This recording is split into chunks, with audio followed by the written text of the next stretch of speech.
گیاه پرستار چیست؟ گیاهانی که در کنار گیاهان دیگر می توانند آفات و آلودگی ها را دفع کنند یا به خود جذب کنند که به گیاه اصلی ما خسارت وارد نشود. به این گیاه میگیم گیاه پرستار. شما علف های هرز کنار درختان در ماهای خرداد و اردیبهشت می توانند به عنوان یک پرستار عمل کنند. شما ریحان به عنوان مثال، ریحان می تواند پشه ها را دفع کند.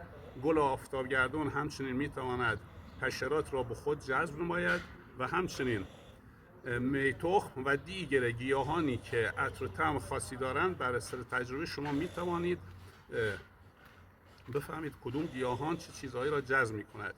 بقیه راه حل ها را در کپشن گفتم. حتما این پست را سیو کنید و برای دوستان خود بفرستید تا آنها هم استفاده کنند.